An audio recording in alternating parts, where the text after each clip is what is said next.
بسم اللہ الرحمن الرحیم۔ میں ہوں ملک محمد علی، پروگرام بات سے بات ملک محمد علی کے ساتھ۔ تحریک انصاف کے اندر جو اندرونی اختلافات ہیں وہ اب بہت ہی زیادہ اوپن ہونا شروع ہو چکے ہیں، اور دوسری طرف کیا تحریک انصاف اپنے آئندہ کسی احتجاج میں کامیاب ہو سکتی ہے؟ آج کے پروگرام میں اس کی تفصیل سے آپ کو آگاہ کریں گے۔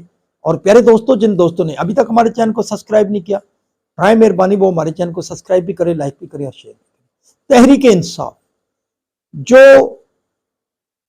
کہنے کو تو بہت بڑی جماعت ہے، اس کی فالوئنگ بھی موجود ہے، اور شاید اسی فالوئنگ کے زون میں تحریک انصاف کی جو قیادت ہے وہ زمین پر نہیں دیکھ رہی، آسمان پر چڑھی ہوئی ہے۔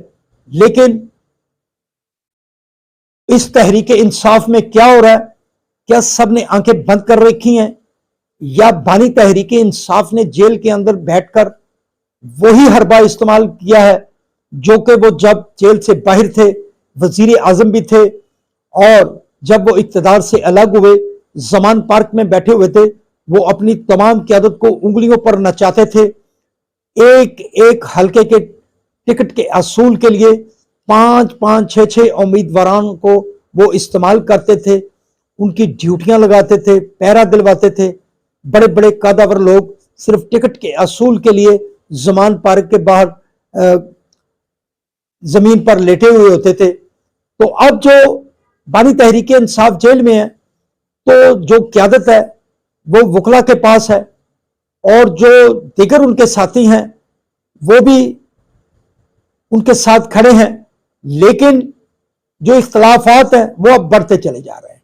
اب کے پی کے اندر تیمور سلیم جھگڑا جو سابق وزیر خزانہ ہے تحریک انصاف کے صوبے میں، ان پر 36 ارب کے حوالے سے ایک بات سامنے آئی ہے، اور اس کے حوالے سے انکوائری کا حکم دے دیا گیا ہے۔ اسی طرح اس کیمپ کی طرف سے علی امین گنڈا پور کا جو ساتھی ہیں ان پر بھی الزامات ہیں۔ اب دوسری طرف اعظم سواتی ہیں، ان کی طرف سے بھی ایک الزامات کی طویل فہرست ہے۔ تو پنجاب جو بیس بینک ہے تحریک انصاف کا، وہاں سے تحریک انصاف کوئی اچھا پاور شو نہیں کر سکی، اور اسی طرح دیگر صوبوں میں بھی یہی حال ہے۔ اب تحریک انصاف کے جو اختلافات ہیں وہ بڑے آگے بڑھ چکے ہیں۔ سلیمان اکرم راجہ کہتے ہیں کہ جن افراد کی وہ لسٹ دیں اڈیالہ جیل میں، انہیں ملاقات کی اجازت دی جائے، لیکن پتہ نہیں تحریک انصاف کے اندر کیا ہو رہا ہے، یا تحریک انصاف کے قائدین نے کبوتر کی طرح اپنی آنکھیں بند کر رکھی ہیں، یا وہ جان بوجھ کر ایسا کر رہے ہیں، اور دوسری طرف وہ تحریک چلانے کا کہہ رہے ہیں۔ اب موجودہ حالات میں کیا یہ ممکن نظر آ رہا ہے کہ تحریک انصاف کو بڑی احتجاج کی تحریک چلا سکتی ہے؟